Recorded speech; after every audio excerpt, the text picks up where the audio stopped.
السلام عليكم ورحمة الله وبركاته. الحمد لله حمدا كثيرا طيبا مباركا فيه، والصلاة والسلام على رسول الله وعلى آله وصحبه ومن والاه. أما بعد. Nous reprenons l'étude de 10 règles relatives au mois et au jeûne du mois de Ramadan. Et les savants ont réuni ces questions car elles sont les plus importantes et les plus fréquentes. Nous avons donc vu et étudié dans un premier point la définition du jeûne, son jugement, sa place dans la religion. Quand est-ce qu'il a été rendu obligatoire aux croyants et la sagesse pour laquelle il a été légiféré. Donc le jeûne, c'est une adoration.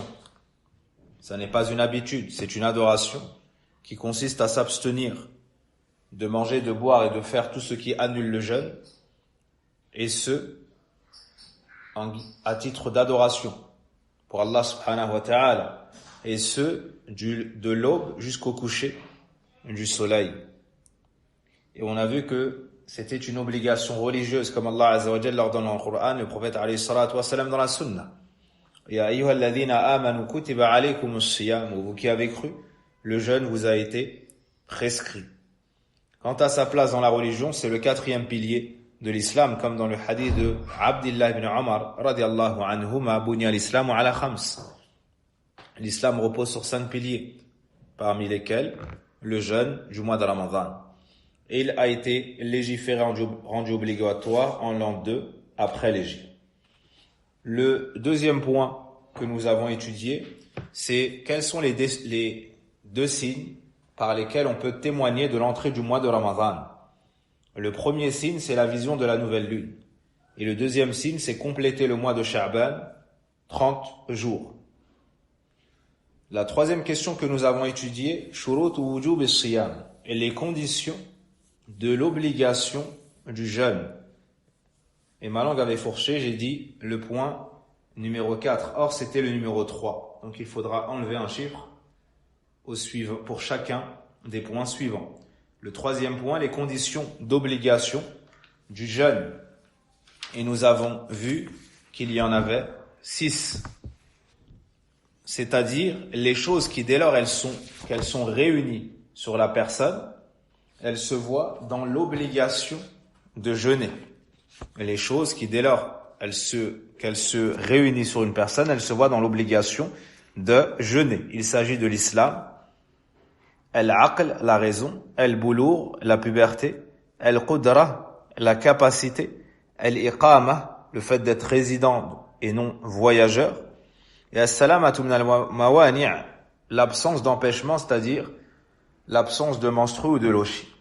Quand ces 6 conditions sont réunies, la personne se voit dans l'obligation de jeûner. Le 4e point que nous avons étudié, shurutu sihhati siyam, les conditions d'authenticité du jeûne. Pas d'obligation, mais d'authenticité du jeûne. On a mentionné l'islam, on a mentionné l'aql, la raison, at-tamyiz, le discernement, donc compléter 7 ans ou bien être capable de comprendre et de répondre. L'arrêt des menstrues ou bien des lochis. Enfin, mettre l'intention avant le fajr. Donc 5 conditions lorsqu'elles sont réunies, le jeûne est obligatoire. Ainsi, on comprend que le jeûne de l'enfant est louable et valable. Mais si il n'a pas la capacité de jeûner parce qu'il est faible ou autre, on ne lui dit pas de jeûner. On ne l'encourage pas à cela. Et s'il a la capacité de jeûner et il supporte bien le jeûne, alors on l'encourage, comme le faisaient les compagnons avec leurs enfants. Comme les compagnons le faisaient avec leurs enfants.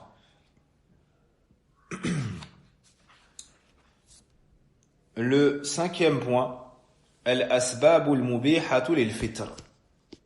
Al-asbabu al-mubihatu lil-fitr. C'est-à-dire les causes qui permettent l'interruption du jeûne. Les causes qui permettent l'interruption du jeûne ou de ne pas jeûner. Les causes qui permettent de ne pas jeûner. Après avoir compris que le musulman avait l'obligation de jeûner et les conditions qu'il fallait réunir pour cela, les savants nous mentionnent qu'il y a des cas où la personne peut ne pas jeûner, ou doit même ne pas jeûner, par miséricorde d'Allah Azza wa Jalla envers sa personne, pour se préserver. Comme la maladie qui affecte la personne en jeûnant, soit en retardant la guérison, soit en aggravant la maladie. Comme le voyage. La personne qui est en voyage a la permission de rompre le jeûne. Précisément, elle a le choix entre jeûner et ne pas jeûner. Naam.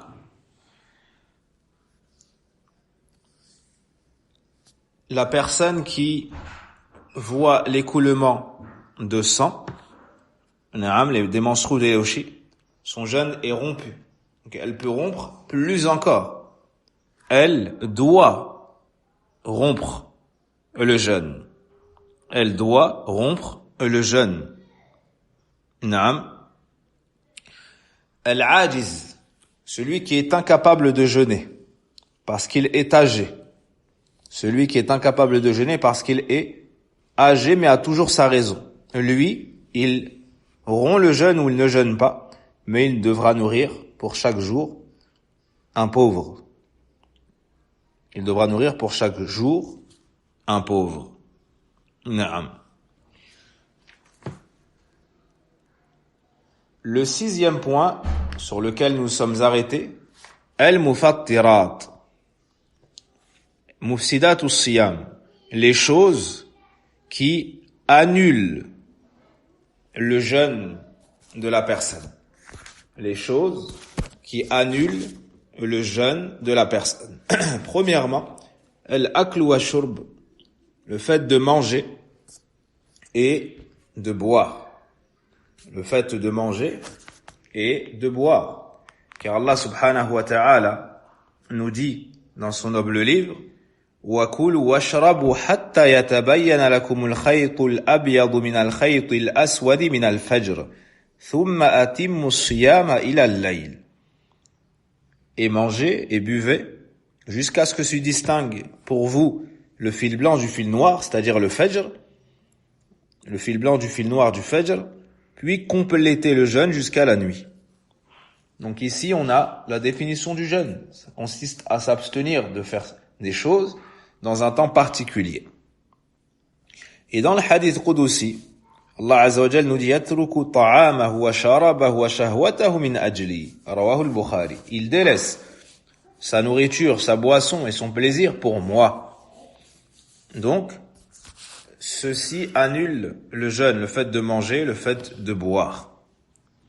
Et manger, c'est-à-dire faire parvenir de la nourriture à l'estomac, par la bouche. Mais les savants ont rattaché à cela le conduit du nez. Pourquoi? Parce que le prophète sallallahu alayhi wa sallam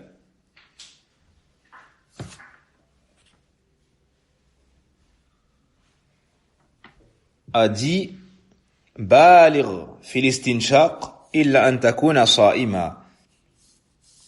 Mets fortement de l'eau dans les narines lorsque tu fais al-istinshaq, al-wudu, sauf lorsque tu es en état de jeûne. On comprend donc de ce hadith que le nez est un conduit qui mène à l'interruption du jeûne.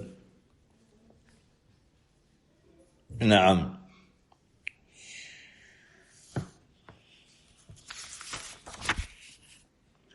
Le deuxième annulatif est taqayyu ay amdan, le fait de se faire vomir. Quant à la personne qui vomit, sans que ce soit provoqué, elle n'annule pas son jeûne. Et Abu Hurayra radhiyallahu anhu nous dit, le messager d'Allah sallallahu alayhi wa sallam a dit, man dhara'ahu al-qay فَلَيْسَ عَلَيْهِ قَضَاءٌ وَمَنِ اسْتَقَى عَمْدًا فَلْيَقْضِي. Quiconque a vomi involontairement, c'est-à-dire il n'a pas provoqué cela, qu'il ne rattrape pas. Et quiconque se fait vomir volontairement, qu'il rattrape, c'est-à-dire ce jour. Ainsi, celui qui a été contraint, on tire de ce hadith que celui qui a été contraint il n'a pas rompu son jeûne et n'a pas le rattrapé. Naam.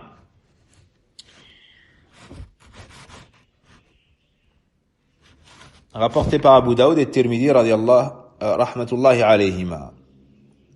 Et quelle que soit la manière entreprise pour vomir, soit en mettant ses doigts au fond de la gorge, que ce soit en sentant une odeur nauséabonde dont il sait que ça le fera vomir, ou regardant une chose, il sait qu'il en a horreur, ça le fera vomir, et ainsi de suite.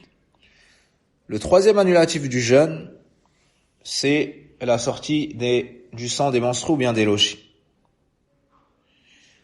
Que ce soit peu ou beaucoup, à partir du moment où cela a lieu avant le maghrib, ça annule son jour, même si c'est juste avant l'heure du coucher du soleil.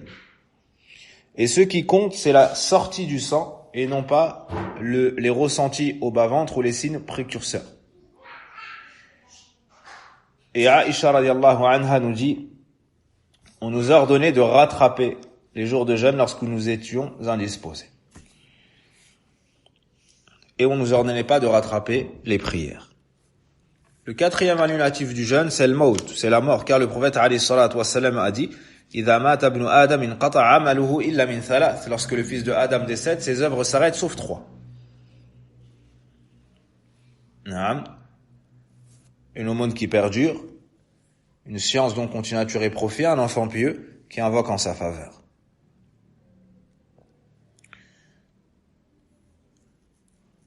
Et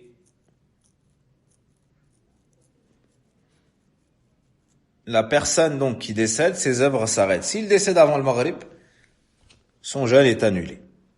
On ne dira pas de lui qu'il a un jour de jeûne. On ne dira pas de lui qu'il a un jour de jeûne.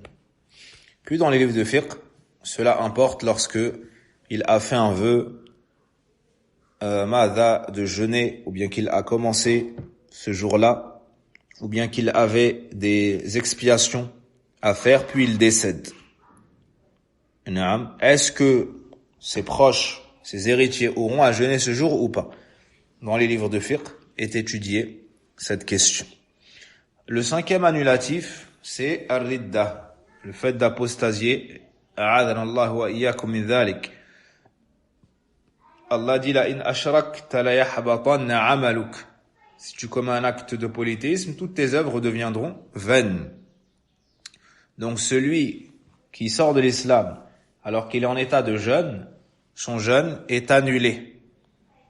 Naam, son jeûne est annulé. Et les œuvres de manière générale, ça n'est pas le simple fait de commettre le shirk, bien que ce soit le plus grand péché qui suffit à annuler toutes les œuvres de l'individu, mais c'est le fait de décéder sur cela. Ce sont les deux conditions qui font que toutes ces œuvres sont vaines. Par contre, s'il se repent et revient en islam, il maintient ses œuvres. Car Allah a conditionné que la personne décède sur le kufr. C'est muqayyad, comme on étudie ces termes dans la science de usul al-fiqh. Donc en ayant uni les textes, les savants sont arrivés à cette conclusion. C'est qu'on conditionne qu'il décède sur cela pour que toutes ses œuvres soient annulées. Barakallahu fikum. Le sixième annulatif, c'est qat'u niyyati siyam. C'est couper et rompre l'intention du jeûne. Pas se dire je vais jeûner, ou si je suis en voyage, si je trouve une épicerie avec de l'eau fraîche, je romprai le jeûne. Non. Ça, c'est au futur. Tant qu'il n'a pas fait, il n'a pas coupé. Par contre, si au présent, si en direct, présentement, il dit je cesse mon jeûne. Avec son cœur, il se dit je cesse mon jeûne, je romps le jeûne. La simple intention a coupé son jeûne. La simple intention a coupé son jeûne. Car le jeûne ne tient qu'avec la retenue et l'intention. Ce sont les obligations du jeûne. Al-imsak ma'an niyya. Le fait de s'abstenir et de mettre l'intention. Lui, il a coupé son intention, donc il n'a plus de jeûne. Le septième annulatif du jeûne, c'est le fait d'avaler le mucus, plus précisément ce qu'on appelle le molar. Donc la personne qui a cela, qui descend de la tête, puis avale cela, il annule son jeûne. Il annule son jeûne.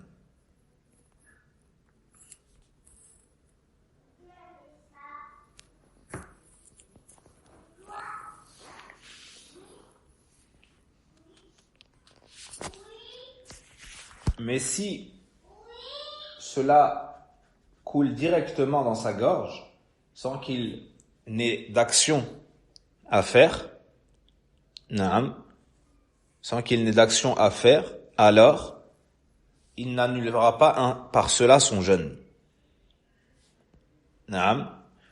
Pour les synonymes de ce mot, il y a le mot glavio, greillon. On essaiera de pallier à ce terme qui est plus que familier vers ces autres termes-là. Mais il faudra au préalable les connaître. Donc mieux que les termes utilisés, le terme glavio, avec un T à la fin, et greillon, A-U-D-L-O-N. Donc cela annule le jeûne. Parfois ça descend du nez, ça arrive à la gorge. Il faut le recracher. Si la personne volontairement avale cela, elle annule son jeûne. Par contre, ce qui remonte de la poitrine à la gorge puis est avalé, ou descend directement derrière sans qu'on puisse le contrôler, cela ne coupe pas le jeûne. L'annulatif suivant, le 8e, el-hijama, la saignée, selon l'avis de certains savants. La saignée. Il y a de grandes discussions entre les savants quant à cet annulatif, mais par précaution, le mieux est de ne pas faire el-hijama si ce n'est après le maghrib en cas de nécessité. On a cité aussi ikhrajul mani amdan, le fait de faire sortir son liquide volontairement. C'est-à-dire le mani, le sperme. Ceci est un annulatif du jeûne. Quelle que soit la méthode utilisée, que ce soit la masturbation, qui est haram, que ce soit, donc lorsque c'est fait par la personne elle-même, que ce soit en regardant une chose qui suscite le désir, que ce soit en se frottant à la femme, ou toute autre méthode. Si le liquide sort, celui-ci précisément, alors il aura rompu son jeûne. Parmi les annulatifs du jeûne, il y a le fait de mettre des gouttes dans le nez, et ensuite ça descend. Quant aux gouttes dans les yeux et les oreilles, cela n'annule pas le jeûne. Enfin, le plus grand des annulatifs et le plus grave, c'est al-jima'. C'est l'acte, les relations sexuelles. Ceci est le plus grand annulatif après ridda, car il y a 3 choses qui incombent à la personne qui tombe dedans. 3 choses incombent à la personne qui est tombée dans cette faute gravissime. La première est tawbatu ilallah. La première, c'est le repentir. Le repentir. Car il a commis un grand péché.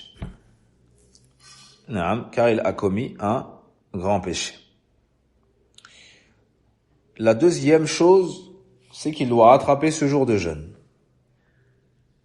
Il doit rattraper ce jour de jeûne. Et la troisième chose, c'est qu'il a la kafara, l'expiation sévère. Il y a l'expiation sévère, c'est-à-dire il doit affranchir un esclave lorsqu'il y en avait. S'il n'en trouve pas ou n'a pas la capacité, il doit jeûner 2 mois consécutifs. Et quand on dit consécutif, c'est-à-dire que s'il coupe un seul jour, il doit recommencer du début. Sauf s'il a une excuse, comme la maladie ou le voyage sans voyager seulement pour couper le jeûne. Troisième excuse, le jour du Eid, ou les jours du Eid, il n'a pas le droit de les jeûner. S'il n'a pas la capacité de jeûner 2 mois consécutifs, et ça c'est entre lui et Allah Azza wa Jal, et il sera jugé pour cela, alors il doit nourrir 60 pauvres.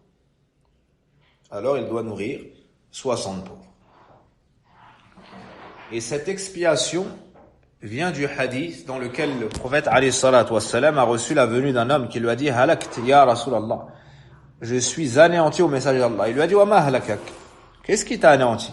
Il lui a dit « Waqa'tu ala ahli fi nahar Ramadan » j'ai eu des rapports avec mon épouse dans la journée de Ramadan. Alors le prophète alayhi salatu wassalam lui a dit « Est-ce que tu trouves un esclave à affranchir » Il lui a dit « Non ». Il lui a dit « Est-ce que tu peux jeûner 2 mois consécutifs » Il lui a dit « Ya Rasulallah, est-ce que j'ai commis cet acte si ce n'est en état de jeûne ?» Je ne peux pas. Puis le prophète sallam s'est tu. Plus tard, une personne lui a apporté un seau de dattes, un récipient rempli de dattes. Il a dit Aïna Sa'il, où est celui qui me questionnait? On lui a dit là. Il lui a dit tiens, naam, ou plutôt il lui avait dit nourris 60 pauvres. Nourris 60 pauvres.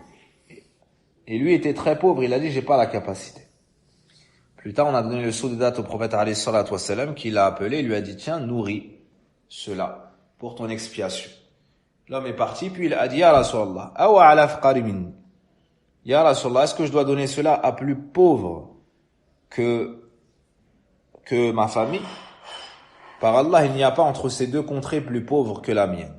Le prophète alayhi salatu wassalam a ri, puis il lui a dit, at'im biha ahlak, nourris avec cela ta famille. Le prophète sallam a souri parce qu'il est venu dans une situation des plus déconcertantes, des plus bouleversantes. Elle était terrible, sa situation, éprouvante. Et à la fin, Allah Azza wa Jal lui donne le secours. Allah Azza wa Jal lui donne la délivrance à un point tel qu'il repart avec de la nourriture pour sa propre famille. La situation est très étonnante. Elle est très étonnante. Et montre la grande miséricorde d'Allah Azza wa Jal envers son serviteur qui vient ayant peur de lui effrayé à sa rencontre, à l'idée de sa rencontre. Allah Azza wa Jal lui donne une issue favorable. Et quiconque craint Allah, il lui accorde une issue favorable.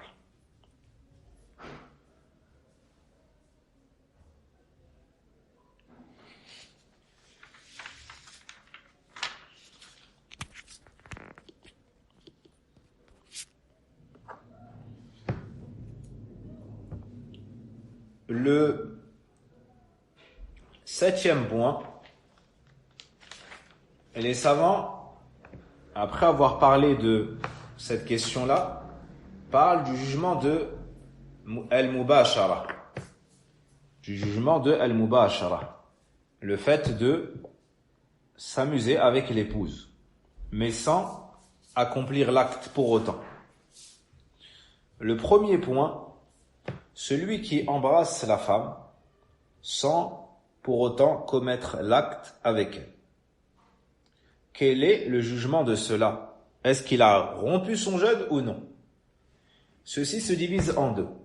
Si en jouant avec elle, faisant des préliminaires, l'embrassant, la touchant et autres, il fait sortir son liquide par cette cause, alors il a rompu son jeûne, il doit se repentir et il doit rattraper ce jour. Mais il n'a pas d'expiation, l'expiation étant seulement pour les rapports. Donc lui, du fait qu'il ait éjaculé, il a annulé son jeûne. Il a annulé son jeûne. il doit se repentir, il doit le rattraper. Le deuxième cas, il s'amuse avec son épouse, mais il n'y a pas d'éjaculation. Celui-ci n'a pas rompu son jeûne. Donc il n'a pas à le rattraper. Son jeûne est valable. Son jeûne est valable. Et les savants posent la question, est-ce que le jeûneur peut embrasser? Est-ce que le jeûneur peut embrasser son épouse? Les savants disent que ça se divise en deux. S'il sait de sa personne qu'il se contrôle et gère ces choses-là, alors ça lui est licite. Car le prophète alayhi salatu wassalam, comme le dit Aïcha, embrassait son épouse alors qu'il était en état de jeûne. Le deuxième cas, c'est celui qui connaît, qui sait de lui-même qu'il ne contrôlera pas la suite et qu'il se peut qu'il se laisse aller à plus. Dans ce cas-là, il ne doit pas faire cela car la législation nous montre qu'on délaisse les choses permises si ça peut nous faire tomber dans l'interdit. Ça peut nous faire tomber dans l'interdit.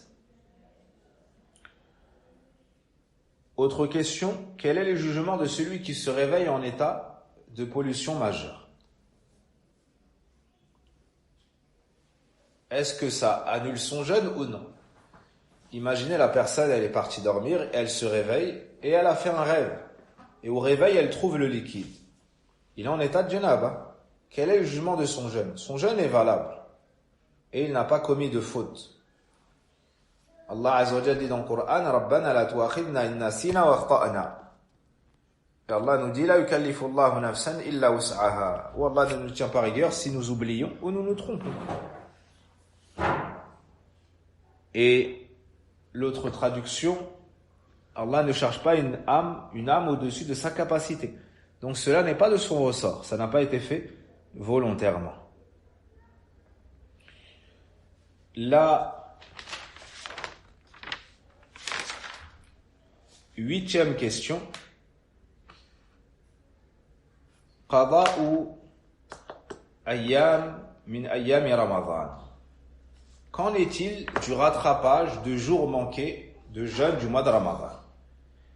Est-ce qu'on est obligé de les rattraper succinctement, rapidement, ou est-ce que nous avons la permission de les rattraper en différé et de manière séparée?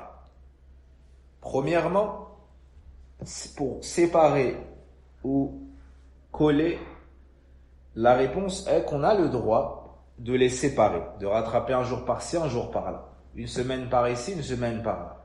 Cela est laissé au bon vouloir de chacun. Le deuxième point, c'est que le rattrapage est obligatoire, mais dans un temps vaste, pas dans un temps serré. Par exemple, lorsque tu rates sur une prière, parce que tu t'es endormi ou tu as oublié, le rattrapage, il est al-fawr, il est rapide, il doit être fait dès que possible.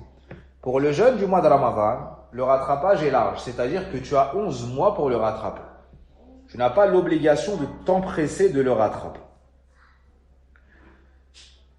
Sauf dans un cas, si le nombre de jours qu'il te reste à rattraper est égal au nombre de jours qu'il te reste du mois de Sha'ban.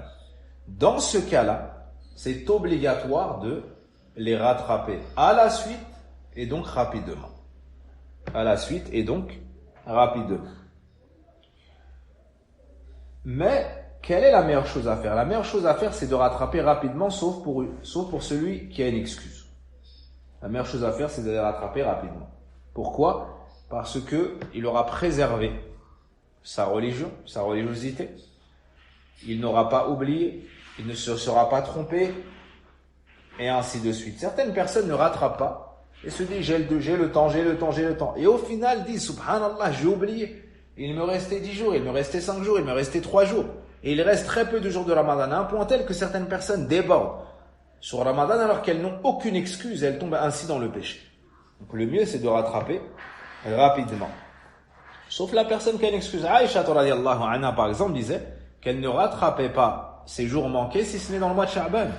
Parce qu'elle était occupée au service du prophète alayhi salatu wassalam. هكذا بارك الله فيكم.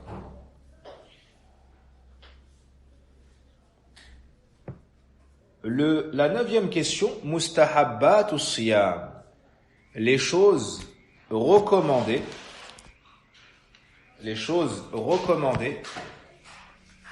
dans le mois de Ramadan. Les choses recommandées dans le mois de Ramadan. Premièrement, as-sahur, le repas de la fin de la nuit. Le prophète alayhi salatu wassalam a dit tasahharu fa inna fi as-sahuri barakah. Prenez le repas de la fin de la nuit. Il y a certes dans ce repas une bénédiction. Tu te renforces pour le jeûne, tu n'es pas lassé, blasé d'enchaîner les jours, tu prends des forces, tu continues à prendre du plaisir dans la nourriture. Donc tu jeûnes avec plaisir. Tu te soumets encore mieux parce que tu jeûnes dans un temps déterminé. Tu différencies ton jeûne du jeûne de personnes d'autres religions et ainsi de suite. Aussi, tu es réveillé au dernier tiers de la nuit, le moment où Allah Azza wa Jal, l'essentiel de ce bas monde, et exauce les invocations. Donc tu peux faire dua, tu peux faire du dhikr. Tu es réveillé pour la prière du subh et d'autres bénédictions encore qu'Allah Azza wa Jal connaît. Donc, tasahharu fa inna fi sahuri barakah, apporté par le Bukhari Muslim, selon Anas, c'est une des sunnas les plus importantes. Et la sunna, c'est de retarder ce repas, de le prendre lorsqu'il reste que quelques minutes avant le fajr. Que quelques minutes avant le fajr, disons 10. Le temps de lire 60 versets. Et parmi la sunna, le fait de manger des dattes au sahur. Le prophète alayhi salatu wassalam a dit dans le hadith d'Abi Hurayra, ni'ma sahur il mu'min at-tamr. Quel bon sahur pour le croyant, la date, apportée par Abu Daoud. Et le sahur, c'est le repas. As-suhur, c'est l'action de prendre ce repas. Et sahar, c'est le temps de la fin de la nuit. Donc la sunna, c'est de retarder le sahur. La première sunna, le sahur. Deuxième, manger des dattes durant celui-ci. Entre autres. La troisième, le retarder. La quatrième sunna, c'est al-fitr mata tahaqqaqa ghurub ash-shams. Rompre le jeûne dès lors qu'on est sûr que le soleil s'est couché. Et Sahl ibn Sa'd nous dit que le message d'Allah sallallahu alayhi wa sallam disait la yazalu an-nasu bi khayr ma ajjalu al-fitr. Les gens ne cesseront d'être dans le bien tant qu'ils s'empresseront de rompre le jeûne, c'est-à-dire une fois le soleil couché. C'est par le Bukhari Muslim.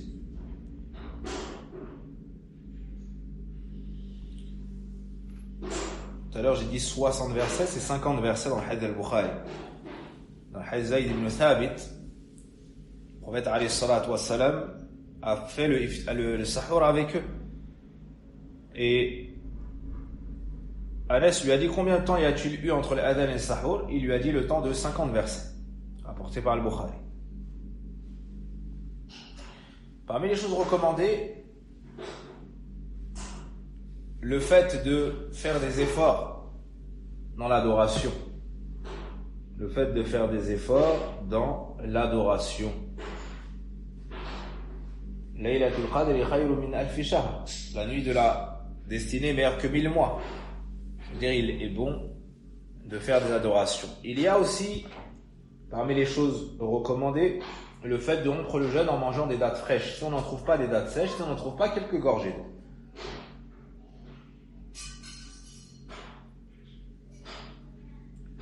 Al-Rutabat sont les dattes fraîches. Al-Tamarat, les dattes sèches.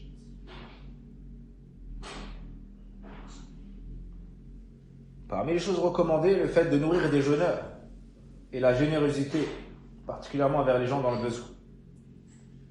Car pour chaque personne que tu aides à rompre le jeûne, tu as la récompense de son jeûne également. Prier la nuit, salatul tarawih. Le prophète alayhi salatu wassalam nous dit Man qama ramadan imanan wa ihtisaban ghufira lahu ma taqaddama min dhanbihi wa man qama laylatul qadri imanan wa ihtisaban ghufira lahu ma taqaddama min dhanbihi. Quiconque prie la nuit de Ramadan avec foi et espoir se verra pardonner ses péchés passés. Et le même hadith pour celui qui prie Laylatul Qadr. Et celui qui prie avec l'imam jusqu'à ce qu'il parte, il a la récompense d'avoir prié la nuit. ou la moitié de la nuit. Et le prophète sallam était la personne la plus généreuse. Et sa générosité atteindait son point culminant dans le mois de Ramadan, encore plus généreux que les vents annonciateurs de bonnes nouvelles. Parmi les sunan, le fait de veiller les 10 dernières nuits de Ramadan, avec la prière, avec le dua. Avec la prière, avec le dua. C'est pas toutes les adorations qui sont plus méritoires, ou qui sont méritoires dans les 10 dernières nuits, mais elles sont spécifiques, comme la prière, comme le dua. Mais par exemple, la sadaqa, beaucoup attendent les dernières nuits de Ramadan pour faire les sadaqat. Il n'y a pas, à ma connaissance, selon ce que j'ai entendu des savants, de choses méritoires à retarder la sadaqa. Non. Déjà, tu peux mourir. Déjà, tu peux ne plus avoir les moyens. Des fois, déjà, tu peux faiblir. Donc, il faut s'empresser de faire sa sadaqa. Et si à la fin de Ramadan, tu es vivant et tu as l'iman et la capacité, alhamdulillah, tu auras fait au début, au milieu et à la fin.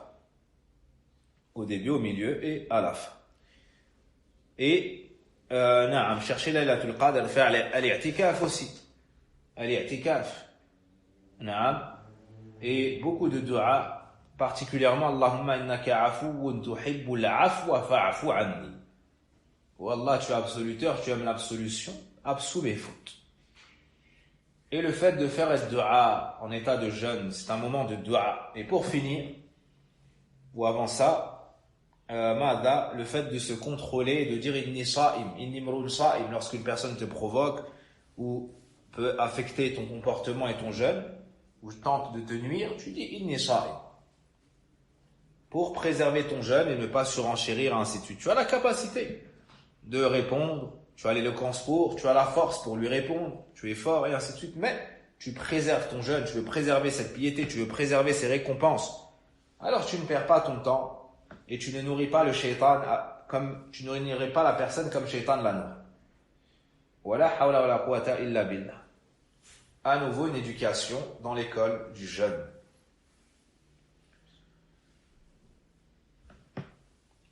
La lecture du Coran, essayez de finir le Coran au moins une fois. C'est le mois du Coran. Enfin, al-i'timar fi Ramadan, le fait de faire une umrah dans le mois de Ramadan, que ce soit au début, au milieu, à la fin. Le fait de faire une umrah, car le prophète alayhi salatu wa salam dit une umrah dans Ramadan équivaut à un pèlerinage avec moi. Une umrah dans le mois de Ramadan équivaut à un pèlerinage avec moi. Donc c'est une chose vraiment qui est méritoire. Il faut essayer, tant qu'Allah Azza wa Jal nous donne la santé, tant qu'Allah Azza wa Jal nous donne les moyens de faire al-umrah chaque année dans le mois de Ramadan. C'est la umrah la plus difficile, certes. C'est la umrah dans laquelle il y a le plus de monde, certes. Mais vraiment les récompenses sont immenses. Wallahu al-musta'an.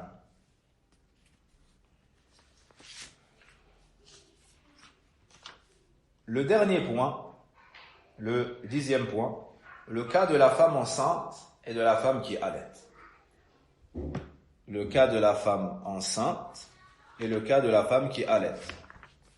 Quant à la femme qui est indisposée, menstrue ou lochi, son cas est simple. Elle ne peut jeûner, elle note les jours manqués et elle les rattrape. Il n'y a pas d'autre chose à faire. Même si ça dure 1 an, 2 ans, 3 ans, pourquoi? Parce qu'elle est enceinte, elle n'arrive pas à jeûner, puis à la lettre, elle n'arrive pas, puis, d'accord? Donc il lui reste toujours ses jours. Cette personne, quand elle le pourra, elle rattrapera. Mais là, la question qui est plus subtile et qui requiert plus de détails et de questions, c'est la femme qui est enceinte ou la femme qui allait. Quelle est leur situation? Quel est leur cas? Leur situation, leur état, c'est que il y a plusieurs cas. Premièrement, la femme qui est enceinte et la femme qui allait, mais qui ne trouve aucune difficulté particulière à jeûner. Ni ça la fatigue plus que d'habitude, ni ça lui cause du tort, ni elle craint pour l'enfant, ni elle a une diminution de lait, et ainsi de suite. Elle a ce qu'il lui faut pour allaiter son enfant. cette personne-là, elle doit jeûner. Cette personne-là doit jeûner. Le deuxième cas, c'est le cas de la femme qui allait ou est enceinte et en jeûnant, ça lui cause une nuisance. En jeûnant, ça lui cause une nuisance. Soit sur sa propre personne, soit sur son enfant. Soit sur sa propre personne, soit sur son enfant. Par exemple, elle manque de lait. Par exemple, elle craint pour le fœtus, et ainsi de suite. Cette personne-là, donc où elle est trop faible, et ainsi de suite, elle rompt le jeûne. Elle a le jugement du malade. Elle rompt le jeûne. Puis, elle le rattrape, chez l'avis de certains savants. Et d'autres savants disent, elle peut nourrir un pauvre par jour, non jeûner. En prenant la fatwa d'Abdullah ibn Abbas radiyallahu anhuma, qui dit que la femme enceinte et la femme qui allait, elles rompt le jeûne et elles nourrissent un pauvre par jour. Comment est-ce qu'elles vont nourrir un pauvre par jour? Soit elles vont cuisiner ou inviter le nombre de pauvres par jour dans le mois qu'il y a eu, dans un restaurant ou en cuisinant, et elle va nourrir à satiété chacune de ces personnes. Donc la première chose, c'est de donner de la nourriture déjà préparée. La deuxième méthode, c'est de donner des denrées alimentaires non préparées, à raison de la moitié d'un sa'. Qu'est-ce qu'un sa'? Un sa', c'est 4 fois tes mains jointes dans le récipient et tu prends de la nourriture. Par exemple, 4 fois tes mains jointes, tu prends du riz. Ça, c'est un sa'. Ce qu'il faut donner, c'est la moitié d'un sa'. Donc, à supposer qu'un sa', c'est 2,5 kg de riz, la moitié d'un sa', ça sera 1,250 kg. Donc, tu multiplies cela par le nombre de jours, 29 ou 30, et tu donnes cela. Ibn Athaymin, rahimahullah ta'ala, dit, dans le cas où on nourrit un pauvre, il est bon d'ajouter des condiments ou bien de la viande pour que la personne puisse préparer la nourriture. Tu vas offrir, par exemple, une voiture de luxe à un pauvre. Il ne pourra même pas payer l'assurance. Il ne pourra même pas changer une roue. Parce que changer les 4 roues, ça lui fera plus que 1 000 €. Donc, si tu lui offres ça, il faut que tu lui offres les moyens de l'avoir. De la même manière, si tu offres du riz au pauvre, donne-lui de l'huile, donne-lui des légumes ou bien de la viande. Avec, c'est une bonne chose. Ça n'est pas obligatoire, mais c'est une bonne chose. Barakallahu fikum. Le troisième cas, c'est celle qui, en jeûnant, se cause du tort. Ça touche à son intégrité, à sa santé. Ça cause du tort à l'enfant, il n'a plus de lait, il ne peut pas s'allaiter. Ou ça cause du tort au fœtus qui est dans le ventre, il ne peut se développer, ou ça lui cause du tort. Et les médecins de confiance disent, elle n'a pas le droit de jeûner. À ce moment-là, elle doit rompre le jeûne et ça lui est interdit de jeûner. À ce moment-là, elle doit rompre le jeûne et ça lui est interdit de jeûner. Et pareillement, soit elle rattrape ses jours, si elle a la capacité, soit elle nourrit un pauvre par jour non jeûné. Soit elle nourrit un pauvre par jour non jeûné en prenant la fatwa de Abdullah ibn Abbas radiyallahu anhuma. Donc voici 10 questions religieuses. Voici 10 questions religieuses. Beaucoup de personnes ont interrogé sur le voyageur qui commence le jeûne dans un pays et qui finit dans un autre pays. Et ces deux pays-là n'ont pas commencé en même temps, ne finissent pas en même temps. Que faire? Inch'Allah ta'ala, dans le prochain cours, on répondra à cela de manière détaillée. Wa sallallahu wa barik ala nabiyyina Muhammadin wa ala alihi wa sahbihi ajma'in. Allahumma salli ala Muhammadin wa ala ali Muhammad kama sallaita ala ali Ibrahim innaka Hamidun Majid. Wa barik على محمد وعلى آل محمد كما باركت على آل إبراهيم إنك حميد مجيد. ربنا آتنا في الدنيا حسنة وفي الآخرة حسنة وقنا عذاب النار. اللهم إنا نسألك الهدى والتقى والعفاف والغنى. يا حي يا قيوم برحمتك نستغيث، أصلح لنا شأننا كله ولا تكلنا إلى أنفسنا طرفة عين. اللهم إنا ظلمنا أنفسنا ظلما كثيرا ولا يغفر الذنوب إلا أنت، فاغفر لنا مغفرة من عندك وارحمنا إنك أنت الغفور الرحيم. اللهم اغفر لنا ذنوبنا كلها، دقها وجلها، أولها وآخرها، علانية وسرها. اللهم إنا نعوذ بك من الهم والحزن والعجز والكسل والجبن والبخل وضلع الدين وغلبة الرجال. اللهم اشفنا واشف مرضانا المسلمين، واقض عنا ديوننا وديون المسلمين. اللهم اشف مرضانا مرضى المسلمين. اللهم اشف مرضانا مرضى المسلمين. ربنا هب لنا من أزواجنا وذرياتنا قرة أعين واجعلنا للمتقين إماما. ربنا هب لنا من أزواجنا وذرياتنا قرة أعين واجعلنا للمتقين إماما. ربنا هب لنا من أزواجنا وذرياتنا قرة أعين واجعلنا للمتقين إماما. اللهم إنا نعوذ بك من شر ما علمنا ومن شر ما لم نعلم.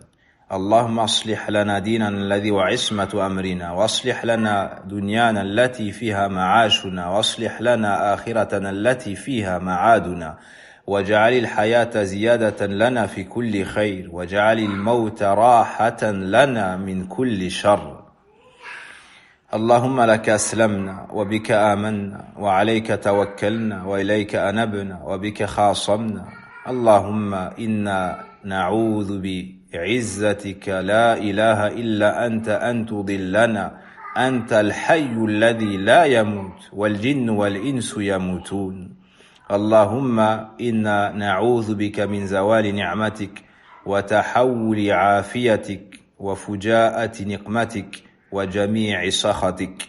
اللهم مصرف القلوب صرف قلوبنا على طاعتك. اللهم مقلب القلوب قلب قلوبنا على دينك.